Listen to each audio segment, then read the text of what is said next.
శుభోదయం. ఈ వారం జీవనజ్యోతి కార్యక్రమానికి స్వాగతం. ఈ వారం జీవనజ్యోతిలో చర్చించిన జీవన సమస్యలు మరొక్కసారి చూద్దాం. ముందుగా స్త్రీలు బరువు తగ్గడానికి డాక్టర్ గాయత్రీదేవి గారు తెలియజేసిన ఆయుర్వేదంలోని పరిష్కార మార్గాలను ఇప్పుడు చూద్దాం.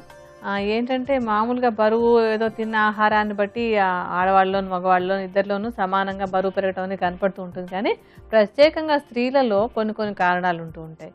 అంటే వీళ్ళలో స్త్రీలలో పురుషుల్లో కొన్ని తేడాలు ఉంటాయి కదా, కొన్ని హార్మోన్లకు సంబంధించినటువంటి కొన్ని డిఫరెన్సెస్ కానీ ఇబ్బందులు కానీ స్త్రీలలో ఎక్కువగా ఉంటూ ఉంటాయి. అందుకని స్త్రీలలో వేరియస్ స్టేజెస్ అంటే స్త్రీ ఒక్కొక్క దశలో ఒక్కొక్క కారణం వల్ల బరువు పెరగడానికి కారణాలు ప్రత్యేకంగా ఉంటూ ఉంటాయి అన్నమాట.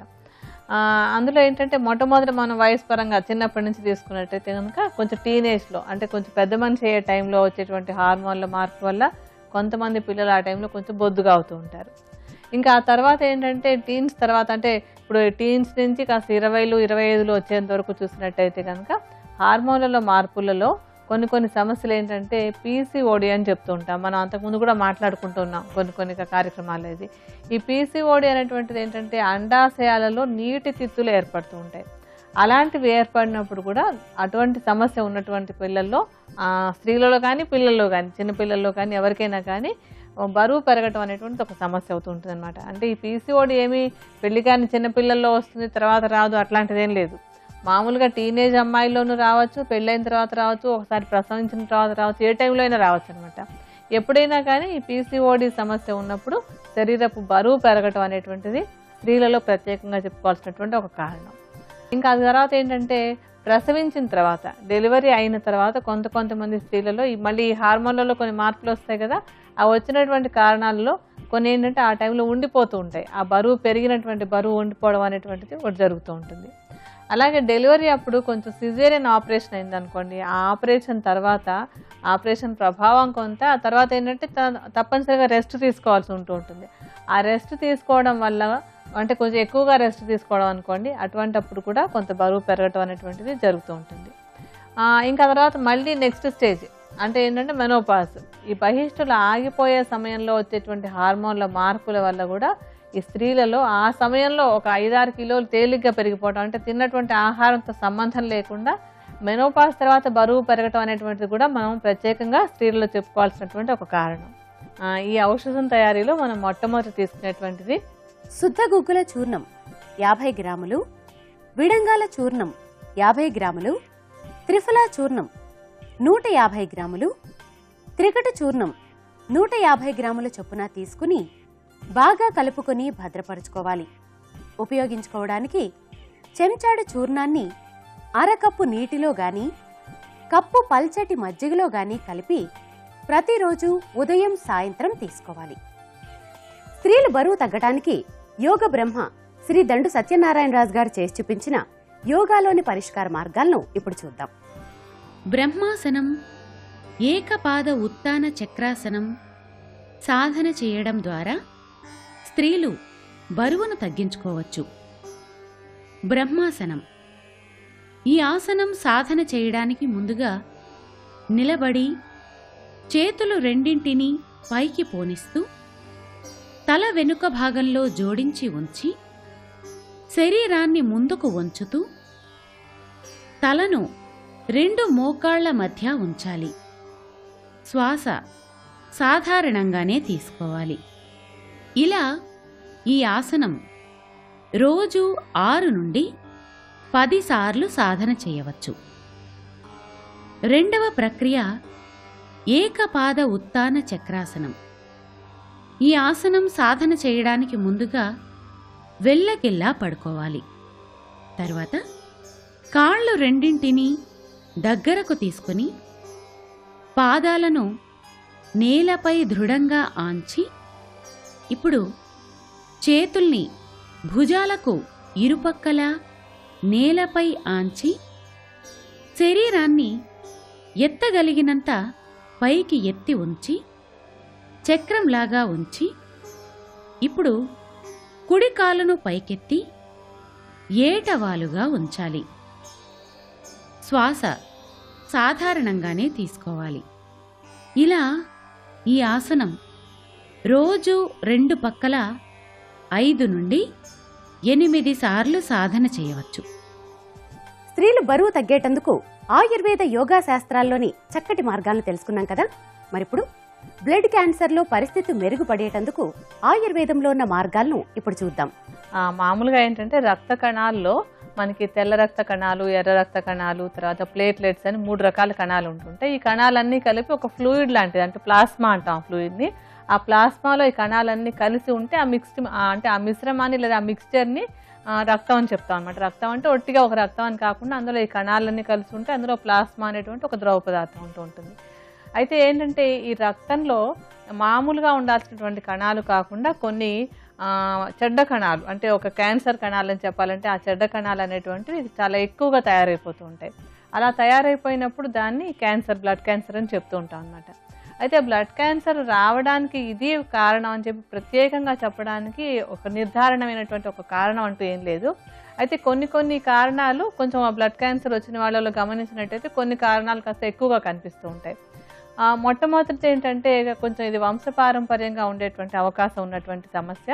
ఒకవేళ ఫ్యామిలీలో అంతకుముందు తరంలో ఎవరికైనా కనుక ఈ రక్త క్యాన్సర్ లేదా బ్లడ్ క్యాన్సర్ వచ్చినట్టయితే కనుక తర్వాత తరంలో ఉన్న వాళ్ళకి వచ్చేందుకు కొంత అవకాశం ఉంటుందన్నమాట. సో అదొక కారణంగా చెప్పుకోవాలి. ఆ తర్వాత ఇంకా ఏంటంటే ఈ బ్లడ్ క్యాన్సర్ రావడానికి కారణాలలో ఎక్కువగా ధూమపానం చేసేటువంటి వాళ్ళలో కూడా బ్లడ్ క్యాన్సర్ వచ్చేందుకు అవకాశం ఉంటుంది. ఆ తర్వాత ఏంటంటే రేడియేషన్ అంటాం. రేడియేషన్ అంటే ఇప్పుడు ఎక్స్రేలో కానీ లేకపోతే ఈ క్యాన్సర్ వ్యాధికి ట్రీట్మెంట్గా రేడియేషన్ అని చేస్తూ ఉంటారు. అంటే ఒక రకమైనటువంటి వేడిని పంపిస్తారు. కొన్ని రసాయనిక పదార్థాల నుంచి కొన్ని వేడి కలిగించేటువంటి కిరణాలు వచ్చి అంటే టిష్యూని కాల్చేసేలాగా అనమాట. ఆ వేడికి కొంచెం ఈ చర్మంలో ఉండేటువంటి కణాలు కానీ లేకపోతే ఎక్కడైనా కణితుల్లో ఉండేటువంటి కణాలు కానీ కాల్చడానికి వాడేటువంటి కిరణాలు ఉంటాయి. వాటిని రేడియేషన్ అంటారు. అలాంటి రేడియేషన్ అది ఉండే చోట ఎక్కువగా పనిచేసేటువంటి వాళ్ళకి ఆ రేడియేషన్ కిరణాల యొక్క ప్రభావం వల్ల ఇక బ్లడ్ క్యాన్సర్ వచ్చేందుకు అవకాశం ఉంది అనేటువంటిది కూడా కొంత అబ్జర్వేషన్లు గమనించినటువంటి అంశం. అంటే ఇలాగా కొన్ని అబ్జర్వేషన్లే కానీ లేకపోతే ప్రత్యేకంగా ఇందువల్లనే ఈ బ్లడ్ క్యాన్సర్ వచ్చేందుకు అవకాశం ఉంది అని చెప్పడం సాధ్యం కాదనమాట. అయితే ఈ క్యాన్సర్ అంటే ఈ బ్లడ్ క్యాన్సర్లో ఏంటంటే మామూలుగా ఉండేటువంటి ఆరోగ్యకరమైనటువంటి కణాలు కాకుండా శరీరానికి హాని చేసేటువంటి కణాలు విపరీతంగా పెరిగిపోతాయి. ఆ విపరీతంగా పెరిగిపోవటాన్నే బ్లడ్ క్యాన్సర్ అంటాం. ఈ బ్లడ్ క్యాన్సర్లో పరిస్థితి మెరుగవడానికి మనం ఒక మాత్రల రూపంలో తీసుకునేటువంటి ఔషధాన్ని తయారు చేసుకుందాం. ఈ ఔషధం తయారీకి మనం మొట్టమొదటి తీసుకునేటువంటిది ఏంటంటే మండూర భస్మం 100 గ్రాములు, త్రిఫలా చూర్ణం 100 గ్రాములు, త్రికటు చూర్ణం 100 గ్రాములు, పసుపు చూర్ణం 50 గ్రాములు, మాని పసుపు చూర్ణం 50 గ్రాముల చొప్పున తీసుకుని బాగా కలుపుకొని దీనికి తగినంత గోమూత్రాన్ని కలిపి మాత్రకట్టుకు వచ్చేంత వరకు భావనా మర్దన చేసి శనగగింజ పరిమాణంలో మాత్రలుగా చేసుకుని భద్రపరచుకోవాలి. ఉపయోగించుకోవడానికి 3 పూటలు 2 మాత్రల చొప్పున తీసుకోవాలి. బ్లడ్ క్యాన్సర్లో పరిస్థితి మెరుగుపడేటందుకు యోగాలోని మార్గాలను ఇప్పుడు చూద్దాం. ప్రణవ ఓంకారం, పాదహస్తాసనం, యోగ నిద్ర సాధన చేయడం ద్వారా బ్లడ్ క్యాన్సర్లో పరిస్థితిని మెరుగుపరుచుకోవచ్చు. ప్రణవ ఓంకారం ఈ ప్రక్రియ సాధన చేయడానికి ముందుగా పద్మాసనం లేదా సుఖాసనంలో సౌకర్యవంతంగా కూర్చోవాలి. తర్వాత బొడ్డు దగ్గర నుంచి గొంతు ద్వారా ఓంకార శబ్దం చేయాలి.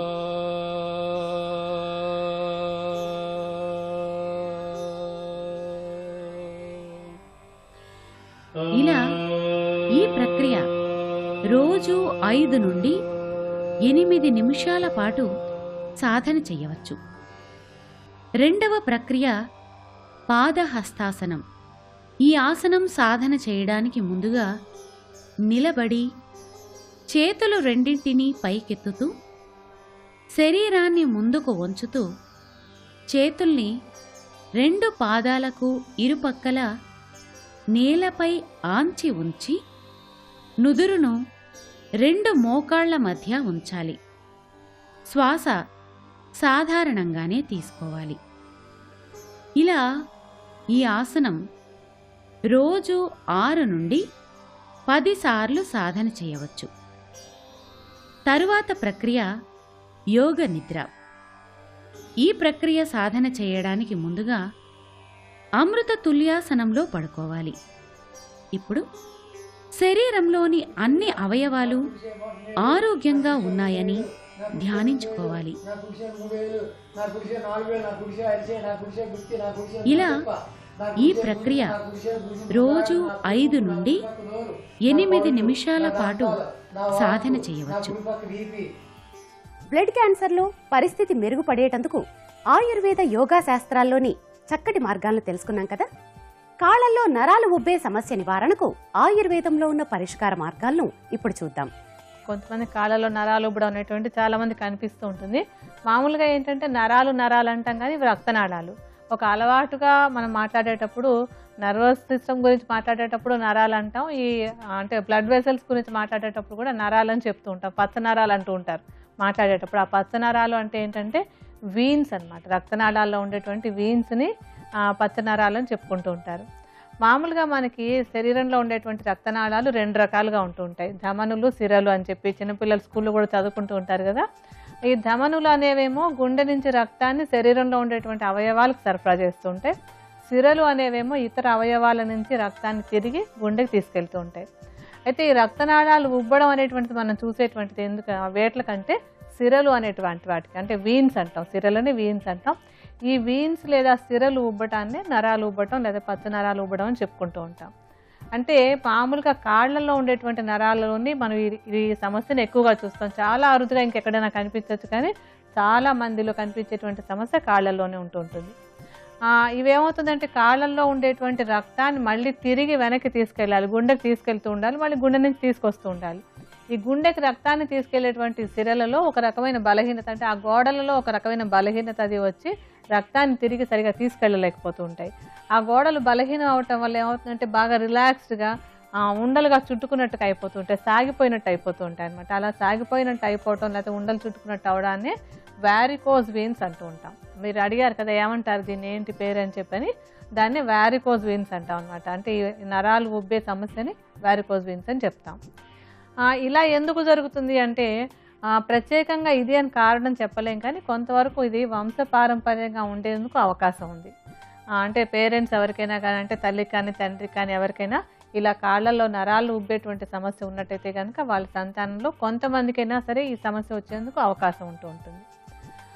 ఆ తర్వాత ఇంకొక కారణం ఏంటంటే బాగా బరువు పెరిగిపోయినప్పుడు, అంటే విపరీతంగా బరువు పెరిగినప్పుడు ఆ శరీర భారాన్ని మొయ్యలేకపోవటం వల్ల వాటి మీద ఉండేటువంటి ఆ భారం అంతా కూడా కొంత ఈ నరాల మీద లేదా ఈ సిరల మీద కూడా పడి నరాలు ఉబ్బడం అనేటువంటి సమస్య వాళ్ళలో వస్తూ ఉంటుంది. అంటే కొవ్వు ఎక్కువైపోయినప్పుడు దాని ప్రభావం వల్ల ఈ నరాలు వాచుతూ ఉంటాయి. ఇంకా తర్వాత ఏంటంటే కొన్నిసార్లు పుట్టుకతోటి కొన్ని సమస్యలు ఉంటూ ఉంటాయి. ఆ లోపల, అంటే ఈ నరాల లోపల ఉండేటువంటి కొన్ని నార్మల్గా ఉండాల్సినటువంటి అబ్నార్మల్గా ఉండటం వల్ల కొంతమందికి పుట్టుకతోటి ఈ సమస్య వచ్చేందుకు అవకాశం ఉంటుంది. ఈ కాళ్లలో నరాలు ఉబ్బే సమస్య లేదా వ్యారికోస్ వెయిన్స్ని అదుపులో ఉంచుకోవడం కోసం ఒక తైలాన్ని తయారు చేసుకుందాం. ఈ తైలం తయారు చేసుకుని మనం మొట్టమొదటి తీసుకునేది ఏంటంటే 100 గ్రాముల బలా వేర్ల చూర్ణం, కిలో యవల పిండి, కిలో ఉలవల పిండిని 2 లీటర్ల నీటిలో గంటసేపు నానబెట్టి తర్వాత 4వ వంతు మిగిలేంత వరకు కాచుకొని పక్కన పెట్టుకోవాలి. దీనికి లీటర్ ఆవు పాలు, పావు లీటరు నువ్వుల నూనె కలిపి సన్నని మంటపై నూనె మాత్రమే మిగిలేంత వరకు మరిగించుకుని వడపోసుకొని భద్రపరచుకోవాలి. ఈ తైలాన్ని ప్రతిరోజు ఉబ్బిన కాళ్ల నరాలపై మసాజ్ చేసుకోవాలి. కాళ్లలో నరాలు ఉబ్బే సమస్య నివారణకు యోగాలో ఉన్న పరిష్కార మార్గాలను ఇప్పుడు చూద్దాం. ఊర్ధ్వ పరిచరిత ఏకపాదాసనం, విపరీత పవన ముక్తాసనం సాధన చేయడం ద్వారా కాళ్లల్లో నరాలు ఉబ్బే సమస్యను నివారించుకోవచ్చు. ఊర్ధ్వ పరిచరిత ఏకపాదాసనం. ఈ ఆసనం సాధన చేయడానికి ముందుగా నిలబడి ముందుకు వంగుతూ చేతులు రెండింటినీ నేలకు ఆంచి ఇప్పుడు కుడి కాలును పైకెత్తి నిటారుగా ఉంచాలి. శ్వాస సాధారణంగానే తీసుకోవాలి. ఇలా ఈ ఆసనం రోజు 2 పక్కల 5 నుండి 8 సార్లు సాధన చేయవచ్చు. రెండవ ప్రక్రియ విపరీత పవన ముక్తాసనం. ఈ ఆసనం సాధన చేయడానికి ముందుగా మోకాళ్ళు చేతులపై ముందుకు వంగుతూ కుడి కాలును మడుస్తూ ముందుకు పోనిస్తూ ముందు నేలపై ఆంచి ఉంచి తలను కిందకి దించుతూ గడ్డాన్ని మోకాలుకు ఆంచి తిరిగి శరీరాన్ని కుడి కాలును యథాస్థానానికి తీసుకురావాలి. ఇప్పుడు రెండవ కాలు. ఎడమ కాలును ముందుకు మడుస్తూ ముందు నేలపై ఆంచి ఉంచి శరీరాన్ని కిందకి దించుతూ గడ్డాన్ని ఎడమ మోకాలికి ఆంచాలి. తిరిగి కాలును శరీరాన్ని యథాస్థానానికి తీసుకురావాలి. ఇప్పుడు రెండు కాళ్లను ముందుకు పోనిస్తూ ముందు నేలపై ఆంచి ఉంచి శరీరాన్ని ముందుకు వంచుతూ గడ్డాన్ని రెండు మోకాళ్ల మధ్య ఆంచి తిరిగి యథాస్థానానికి తీసుకురావాలి. కాళ్లలో నరాలు ఉబ్బే సమస్య నివారణకు ఆయుర్వేద యోగా శాస్త్రాల్లోని చక్కటి పరిష్కార మార్గాలను తెలుసుకున్నాం కదా. పిల్లల్లో న్యూమోనియా సమస్య నివారణకు ఆయుర్వేదంలో ఉన్న పరిష్కార మార్గాలను ఇప్పుడు చూద్దాం. న్యూమోనియా అనేది ఏంటంటే ఊపిరితిత్తులకు వచ్చేటువంటి ఒక రకమైనటువంటి జబ్బు. ఇది రావడానికి వైరస్ కానీ లేకపోతే బ్యాక్టీరియా కానీ ఫంగస్ కానీ మూడింట్లో ఏదో ఒక రకమైనటువంటి జీవి కారణం అవుతుంటుంది. అంటే ఒక్కొక్కళ్ళలో ఒక్కొక్క రకమైనటువంటి జీవి ఈ న్యూమోనియా రావడానికి కారణం అవుతుంటుంది అన్నమాట. అంటే ఏంటంటే మామూలుగా మనం ఊపిరి పీల్చుకున్నప్పుడు మన ముక్కులోంచి గాలి లోపలికి వెళ్ళి ఊపిరితిత్తుల్లోకి వెళ్ళి ఊపిరితిత్తుల లోపల కొంచెం గొట్టాలు లాంటివి ఉంటూ ఉంటాయి. ఆ గొట్టాలన్నీ కూడా చివరికి చిన్న చిన్నగా బెలూన్స్ లాగా చిన్న బెలూన్స్ లాగా విడిపోతూ ఉంటాయి. అవి ఎవరైనా కొంచెం ఈ ఊపిరితిత్తుల డ్రాయింగ్స్ అవి చూసిన వాళ్ళకి తెలుస్తూ ఉంటుంది. అవి గాలి గదులు అంటూ ఉంటాం అనమాట, ఆల్వియోలై అని చెప్పి. మనం తీసుకున్నటువంటి గాలి ఆల్వియోలోకి వెళ్ళి మనకి అక్కడి నుంచి రక్తంలోకి వెళ్ళి శరీరం మొత్తానికి ఆక్సిజన్ అందుతూ ఉంటుంది. అయితే ఈ న్యూమోనియా లాంటి సమస్య వచ్చినప్పుడు ఏంటంటే అక్కడ ఆ గాలి గదులు లేదా ఆల్వియోలైలు మనకి గాలికి వెళ్ళడానికి చోటు లేకుండా అక్కడ చీము కానీ లేకపోతే నీరు కానీ చేరుతూ ఉంటుంది. ఆ చీము కానీ నీరు కానీ చేరడం వల్ల ఏమవుతుందంటే గాలి తీసుకున్నప్పుడు మనకి లోపలికి ఆ గాలి వెళ్ళడానికి చోటు ఉండదు. ఆ చోటు ఉండలేదంటే ఏంటి, మనం గాలి ఎందుకు పీల్చుకుంటాం? మన శరీరానికి ఆక్సిజన్ అవసరం కనుక. ఆ గాలి పీల్చుకోలేకపోతూ ఉంటే వచ్చేటువంటి సమస్యలు ఎన్ని ఉంటాయో మనం ఊహించుకోవచ్చు అనమాట. అటువంటి ఒక తీవ్రమైనటువంటి పరిస్థితిని న్యూమోనియా అంటారు.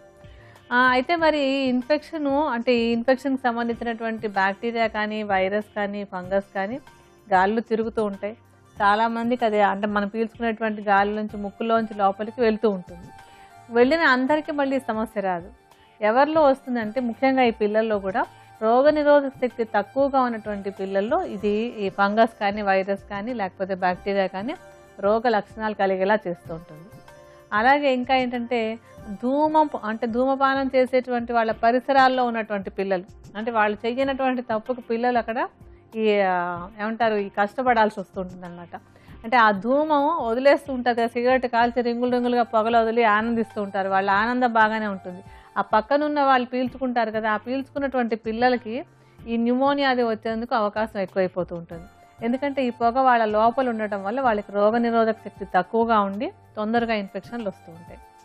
అలాగే అంటే ఈ ధూమమే కాదు, ఇంట్లో కూడా ఏంటంటే కొంచెం మనకి పొయ్యి వెలిగించుకోవటం అలాంటివి కొంచెం ఉండి వాటిలోంచి పొగ దుమ్ము ధూళి ఎక్కువగా వచ్చేటువంటి ఉన్నాయనుకోండి, ఇంటి దగ్గర కానీ ఇంటి లోపల కానీ లేకపోతే ఇంటి చుట్టుపక్కల పరిసరాల్లో ఫ్యాక్టరీలో కానీ ఏవైనా కానీ అటువంటి దుమ్ము ధూళి లేకపోతే పొగ ఇవన్నీ కొంచెం ఎక్కువగా ఉన్నటువంటి పరిసరాల్లో ఉన్నటువంటి పిల్లలకు కూడా ఈ సమస్య వచ్చేందుకు అవకాశం ఎక్కువగా ఉంటుంది. అంటే వాళ్ళ ఊపిరితిత్తుల్లో కూడా రోగనిరోధక శక్తి తక్కువగా ఉంటుంది. అటువంటి పిల్లలకి ఈ సమస్య వస్తుందన్నమాట. అలాగే అపరిశుభ్రమైనటువంటి వాతావరణంలో ఉండేటువంటి పిల్లలకు కూడా తొందరగా ఈ న్యూమోనియా వచ్చేందుకు అవకాశం ఎక్కువగా ఉంటుంది. ఇలాగ ఇటువంటి ప్రదేశాల్లో ఉండటం వల్ల కానీ లేకపోతే పొగాది వాళ్ళు ఎక్కువగా పీల్చుకోవాల్సినటువంటి పరిసరాలు కానీ ఇలాంటిది ఏదైనా ఉన్నప్పుడు అటువంటి పిల్లల్లో ఈ ఊపిరితిత్తు లోపల ఉండాల్సినటువంటి రోగనిరోధక శక్తి తక్కువగా ఉండటం వల్ల లోపలికి ప్రవేశించినటువంటి ఈ జీవులు వాళ్ళలో న్యూమోనియాని కలుగజేస్తూ ఉంటాయి. ఈ న్యూమోనియా సమస్య తగ్గించుకోవడానికి పిల్లలకి మనం ఒక మంచి ఔషధాన్ని తయారు చేసుకున్నాం. ఈ ఔషధం తయారీలో మనం మొట్టమొదటి తీసుకునేటువంటిది ఏంటంటే యాలకుల చూర్ణం 10 గ్రాములు, దాల్చిన చెక్క చూర్ణం 20 గ్రాములు, బిర్యానీ ఆకు చూర్ణం 30 గ్రాములు, నాగకేసరాల చూర్ణం 40 గ్రాములు, మిరియాల చూర్ణం 50 గ్రాములు, పిప్పళ్ల చూర్ణం 60 గ్రాములు, సొంఠి చూర్ణం 70 గ్రాములు, చక్కెర 280 గ్రాముల చొప్పున తీసుకుని ఈ చూర్ణాలన్నిటినీ బాగా కలుపుకొని భద్రపరుచుకోవాలి. ఉపయోగించుకోవడానికి అర చెంచాడు చూర్ణానికి తగినంత తేనెను కలిపి 4 పూటలు పిల్లలకు ఇవ్వాలి. పిల్లల్లో న్యూమోనియా సమస్య నివారణకు యోగాలో ఉన్న పరిష్కార మార్గాలను ఇప్పుడు చూద్దాం. ఏకపాద ప్రణామ శలభాసనం, అధోముఖ ఏకపాద ఏకహస్త ఉత్తానాసనం పిల్లలచే సాధన చేయించడం ద్వారా పిల్లల్లో వచ్చే న్యూమోనియా సమస్యను నివారించుకోవచ్చు. ఏకపాద ప్రణామ శలభాసనం. ఈ ఆసనం సాధన చేయడానికి ముందుగా బోర్లా పడుకోవాలి. తర్వాత చేతుల్ని ముందుకు చాచి కుడి కాలును పైకెత్తి ఎడమ కాలును పైకి మడిచి నిటారుగా ఉన్న కుడి కాలును ఎడమ పాదాన్ని ఆధారంగా ఉంచాలి. చేతుల్ని ముందు నేలపై ప్రణామ ముద్రలో ఉంచాలి. శ్వాస సాధారణంగానే తీసుకోవాలి. ఇలా ఈ ఆసనం రోజు 2 పక్కల 6 నుండి 8 సార్లు సాధన చేయవచ్చు. రెండవ ప్రక్రియ అధోముఖ ఏకపాద ఏకహస్త ఉత్తానాసనం. ఈ ఆసనం సాధన చేయడానికి ముందుగా వెల్లకిల్లా పడుకోవాలి. తర్వాత చేతులు రెండింటినీ పైకి పోనిస్తూ పైన నేలపై చాచి ఉంచి కుడి చేతిని ఎడమ కాలును కొద్దిగా పైకెత్తి ఉంచాలి. ఇలా ఉండగలిగినంత సమయం ఉండి తిరిగి యథాస్థానానికి రావాలి. తర్వాత ఎడమ చేతిని కుడి కాలును కొద్దిగా పైకి ఎత్తి ఉంచాలి. ఈ భంగిమలు కూడా ఉండగలిగినంత సమయం ఉండి తిరిగి యథాస్థానానికి రావాలి. ఇప్పుడు 2 చేతుల్ని, తలను, 2 కాళ్లను కొద్దిగా పైకెత్తి ఉండగలిగినంత సమయం ఉండాలి. శ్వాస సాధారణంగానే తీసుకోవాలి. పిల్లల్లో న్యూమోనియా సమస్య నివారణకు ఆయుర్వేద యోగా శాస్త్రాల్లోని చక్కటి పరిష్కార మార్గాలను తెలుసుకున్నాం కదా. ఇదే ఇవాల్టి మా ఈ వారం జీవనజ్యోతి కార్యక్రమం. తిరిగి రేపటి జీవనజ్యోతి కార్యక్రమంలో మళ్ళీ కలుసుకుందాం. అంతవరకు సెలవు. నమస్కారం.